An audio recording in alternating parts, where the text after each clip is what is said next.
Halo semua, gimana kabar kalian hari ini? Semoga kalian selalu diberikan kesehatan yang tidak terbatas dan senantiasa selalu dianugerahkan rezeki yang sangat melimpah. Kali ini saya akan menceritakan sebuah kisah yang dialami oleh seorang wanita yang berparah sangat cantik dan dia bekerja di salah satu gerai minimarket yang berada di kota Gorontalo. Si wanita itu ditemukan sudah dalam keadaan yang tidak bernapas di dalam kamar. Dia diduga mengalami serangkaian masalah kejiwaan yang akut karena sebuah problematika hidup dan jeratan pinjaman online yang membuat hidupnya sama sekali tidak tenang. Hingga karena semua beban itu menumpuk menjadi satu kesatuan di dalam pikirannya, si wanita itu akhirnya memutuskan untuk memberhentikan hidupnya dengan cara menyeka lehernya dengan seutas tali ayunan milik dari anaknya. Menurut keterangan yang saya dapatkan, ternyata si wanita itu adalah korban penipuan dari beberapa oknum di balik aplikasi pinjaman online. Mereka bermodus menagih sejumlah uang yang dipinjam oleh si wanita. Akan tetapi uang tersebut nyatanya malah dikantongi sendiri oleh para penagih tersebut. Dari sana si wanita merasa sangat putus asa, terlebih suaminya juga sama sekali tidak membantu dan malah menyalahkan keadaan hingga membuat si wanita merasa sangat terpojok dan hidupnya seperti sudah tidak lagi berguna.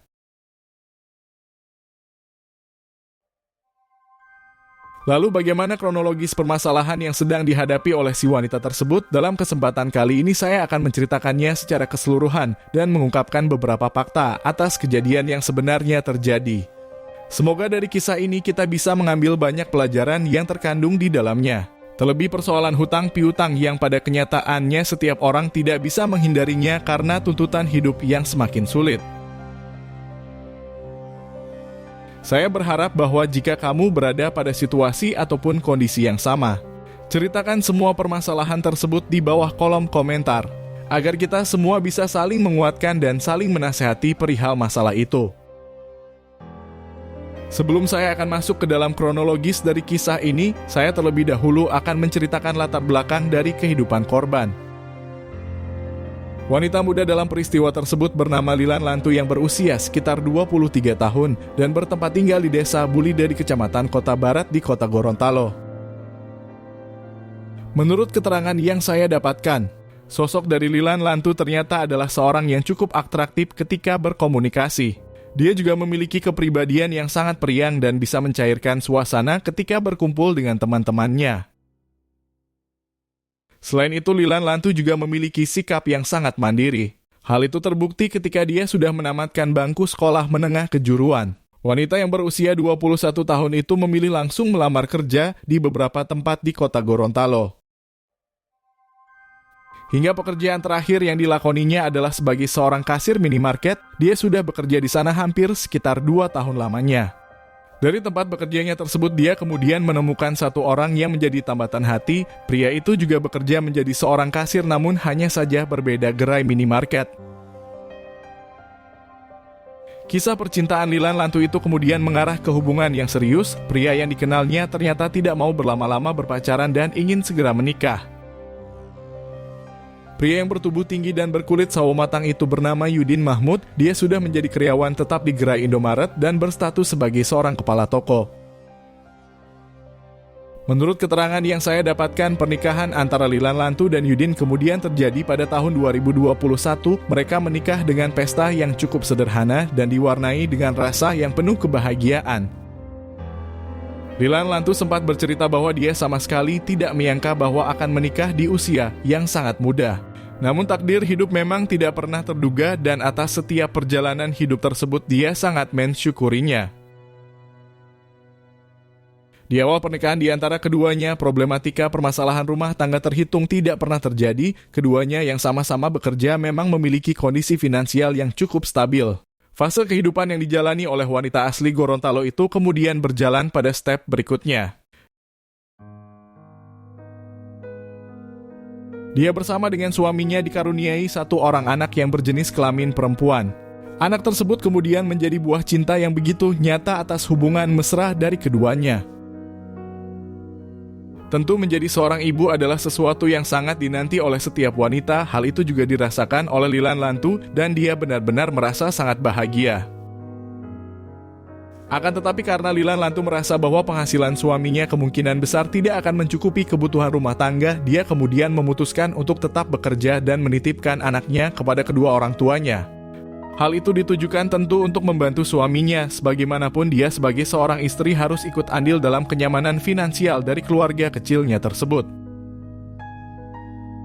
Menurut keterangan yang saya dapatkan, problematika masalah dari pernikahan Lilan Lantu dan suaminya kemudian terjadi setelah adanya seorang anak. Mereka harus menanggung segala kebutuhan tambahan mulai dari susu formula sampai popok yang dikenakannya. Polemik itu kemudian muncul menjadi satu step berikutnya dari perjalanan hidup Lilan Lantu. Pernikahan yang baru terjalin sekitar 2 tahun itu kemudian diterpa banyak masalah.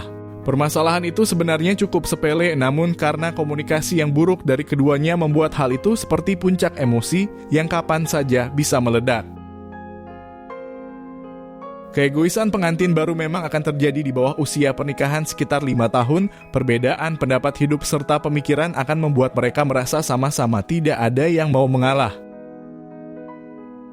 Bahkan dengan adanya seorang anak bisa menimbulkan satu masalah yang baru sebab kebanyakan seorang pria merasa bahwa sudah tidak dilayani dan kasih sayang dari istrinya tercurahkan sepenuhnya kepada anak tersebut. Dari sini keduanya kemudian mulai bersikap dingin dan tidak semesra ketika awal menikah. Keegoisan tersebut menjadikan komunikasi yang buruk dan tak seindah dulu. Akan tetapi Lilan Lantu masih melayani suaminya dengan semestinya meskipun memang keduanya merasa tidak sehangat sewaktu masih berpacaran. Menurut keterangan yang saya dapatkan, polemik atas konflik itu kemudian terus menambah parah sebab ada kesalahan dari Lilan Lantu yang memang didasari karena kepolosannya sendiri. Ketika itu Lilan Lantu tergoda dengan penawaran sejumlah uang yang masuk ke dalam pesan singkat di ponselnya. Tawaran tersebut berupa pinjaman uang senilai sekitar 15 juta rupiah segar dengan bunga paling rendah dan tenor yang panjang. Hal itu tentu menggugah Lilan Lantu untuk meminjamnya, sebab siapa yang tidak mau dipinjamkan uang belasan juta secara cuma-cuma. Wanita yang berusia 21 tahun tersebut kemudian membalas pesan itu. Dia mengaku merasa tertarik dan ingin mengajukan pinjaman senilai yang ditawarkan. Sementara itu si peminjam ternyata memberlakukan sebuah syarat tertentu. Dia kemudian menelpon Lilan Lantu dan menjelaskan segala prosedur yang harus dia lakukan. Menurut keterangan di salah satu sumber berita, syarat dari si peminjam online tersebut ternyata mengharuskan Lilan Lantu untuk menyetorkan sekitar 3 juta rupiah terlebih dahulu kepada mereka. Si peminjam beralasan bahwa hal itu ditujukan sebagai sebuah pajak yang harus dibayarkan. Dan ketika dia sudah mentransfer uang itu, maka si peminjam akan mengembalikannya dengan jumlah yang ditambahkan dari penawaran awal. Lilan Lantu yang memang polos itu selanjutnya mempercayai setiap ucapan dari si peminjam. Dia seolah terhipnotis dengan segala perintah dan seketika menjadi seorang yang penurut. Sayangnya di dompet Lilan Lantu tidak ada uang sekitar 3 juta rupiah. Dan karena dia berprofesi sebagai seorang kasir minimarket, uang toko itu pun menjadi pilihan yang realistis untuk bisa dipergunakan. Lilan Lantu kemungkinan besar berpikir bahwa dia akan dikirimkan kembali uangnya, dan sebelum ketahuan oleh kepala toko maka uang kantornya pasti akan tergantikan. Dari sini ada kebodohan dari kepolosan Lilan Lantu yang begitu nyata adanya, meskipun ada dugaan bahwa dia terhipnotis secara nyata dalam sambungan telepon itu. Menurut keterangan yang saya dapatkan, Lilan Lantu tanpa berpikir panjang kemudian langsung mentransfer uang tersebut kepada si peminjam. Dan dia disuruh menunggu sekitar beberapa jam untuk dilakukan proses pengambilan dana tersebut. Singkat cerita, ternyata Lilan Lantu harus menerima kenyataan pahit bahwa dia menjadi korban penipuan dari orang-orang yang berkedok pinjaman online. Dari sana dia mulai menyadari bahwa dirinya dibodohi dengan begitu sangat nyata, dan rasa menyesal seketika langsung menyelimutinya. Lilan Lantu tidak menyangka bahwa dia begitu tergoda dengan sejumlah uang yang ditawarkan, padahal dirinya sama sekali tidak mengetahui aplikasi dari si peminjam tersebut. Hingga akhirnya dia kemudian berkata jujur kepada kepala tokonya, dan tentu mereka pasti marah dengan tindakan yang dilakukan oleh Lilan Lantu. Bukan persoalan penipuan saja yang kini menimpa wanita asli Gorontalo tersebut, namun predikat sebagai karyawan yang tidak tahu diri karena memakai uang toko secara tidak langsung tersemat kepadanya. Setelah pulang bekerja, dia kemudian mencoba berterus terang kepada suaminya. Dia mengaku bahwa dirinya sudah bersalah dan hal ini adalah kebodohan yang dibuatnya sendiri. Akan tetapi ternyata respon dari Yudin Mahmud tidak sesuai dengan ekspektasi dari Lilan Lantu. Suaminya itu malah memarahinya dengan begitu sangat keras dan dari sini tercipta pertengkaran yang cukup hebat. Lilan Lantu awalnya berharap mendapat pelukan hangat serta kata penenang dari suaminya. Sebab dia sangat menyadari bahwa semua ini memang adalah kesalahannya. Namun dirinya juga ingin dikuatkan dalam permasalahan yang sedang dihadapinya tersebut. Hubungan antara Lilan Lantu dan Yudin Mahmud kemudian semakin parah. Setelah adanya permasalahan ini, komunikasi di antara mereka seperti dua orang asing yang menetap dalam satu atap.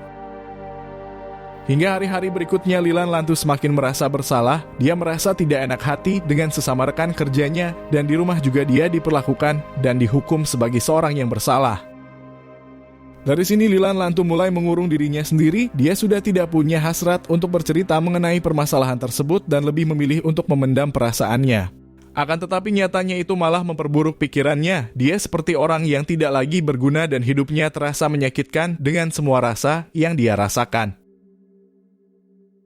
Pikiran-pikiran tersebut tercampur di dalam benaknya, dan dalam kesendirian itu sosok iblis kemudian masuk hingga menyuruhnya untuk memberhentikan hidupnya. Bisikan itu awalnya hanya dianggap sebagai halusinasi semata. Namun karena dia sama sekali tidak disentuh dan diajak ngobrol oleh suaminya, Lilan Lantu seolah menyadari bahwa kemungkinan besar hal itu bisa dirinya lakukan sebagai pemecah permasalahan ini. Terlebih ketika dia sedang berada kesepian di pertiga malam. Bisikan para iblis itu kemudian terus-menerus mengajaknya ke arah yang negatif. Dia sedikit terganggu namun seperti tersadarkan bahwa tindakan tersebut memang seharusnya dia lakukan.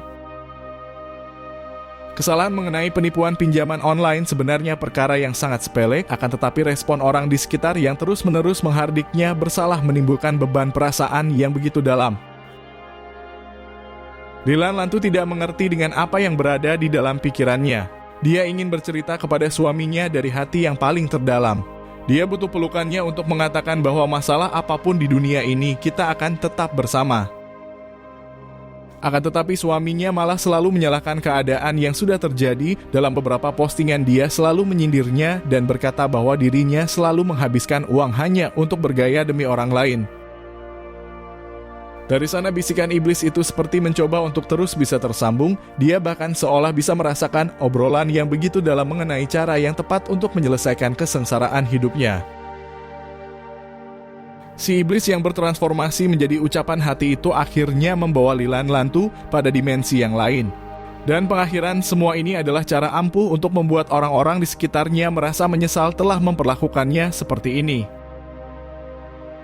Hingga atas semua hal yang sudah terjadi di dalam perjalanan hidup ini, Lilan Lantu kemudian mengambil tali ayunan milik dari anaknya dan mengikatnya di kusen pintu kamar. Ketika itu tidak ada siapapun di rumah tersebut. Dalam kesendiriannya dia kemudian memutuskan untuk memberhentikan keseluruhan hidupnya dengan cara menggantungnya di sana.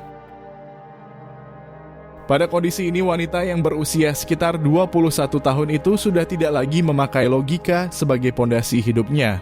Sebab semua itu seolah tertutup dengan beban rasa yang selama ini dirinya rasakan. Seharusnya jika dia berpikir lebih realistis dengan masalah yang dihadapinya, dirinya masih bisa membayar hutang senilai 3 juta dalam 1 bulan lewat gajinya. Namun kemungkinan besar masalahnya bukan soal uang saja, akan tetapi ada sisi dari orang yang berada di sekitarnya yang seolah tidak mengerti dan memahaminya. Menurut keterangan yang saya dapatkan, beberapa jam berikutnya Yudin Mahmud baru saja pulang ke rumah. Dia kemudian langsung bergegas untuk masuk sebab ada tangisan anaknya yang begitu keras dari dalam.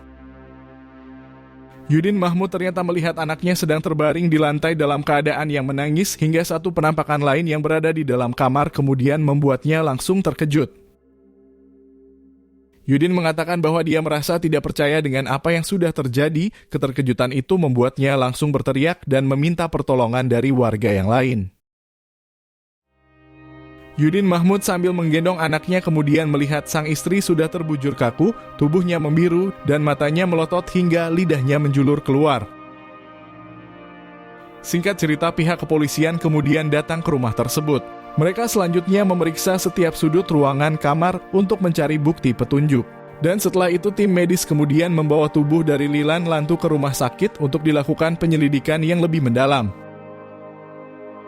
Dalam pemeriksaan fisik di sekujur badan korban tidak terdapat luka sedikit pun dan pihak kepolisian memastikan bahwa tidak ada unsur pihak ketiga dalam peristiwa ini. Menurut keterangan dari kerabat dekat korban, mereka sama sekali tidak menyangka bahwa Lilan Lantu sangat nekat melakukan tindakan tersebut. Terlebih dia sudah memiliki seorang anak dan ternyata itu bukan menjadi penghalang aksi tersebut. Sementara itu Yudin Mahmud menolak untuk banyak berkomentar. Dia mengaku bahwa masih merasa terkejut dan tidak percaya dengan kejadian yang menimpa istrinya. Sebuah prolog dari kisah yang sangat memprihatinkan di mana lagi-lagi jeratan pinjaman online memakan korban yang baru. Dalam kesimpulan admin sebenarnya ini bukan semata soal hutang saja, akan tetapi ada faktor pendukung mengenai sikap dari suaminya atau teman-teman yang lain, yang akhirnya mengganggu secara psikologis dari wanita yang berusia 21 tahun tersebut. Semoga dari kisah ini kita bisa mengambil banyak pelajaran dan kita bisa mencegah ataupun menghindari permasalahan yang sama dengan korban. Saya juga meminta kepada kalian semua jika sedang berada di posisi yang sama, saya berharap bahwa komunikasi antara suami istri harus berjalan dengan penuh keharmonisan. Jangan pernah mengorbankan keegoisan untuk perkara apapun, sebab jika kamu sudah berikrar menjalani pernikahan maka kurang lebihnya harus kamu terima berdua. Terima kasih sudah menonton video ini sampai habis. Berikan admin dukungan dengan menekan tombol suka dan tuliskan pendapatmu di bawah kolom komentar.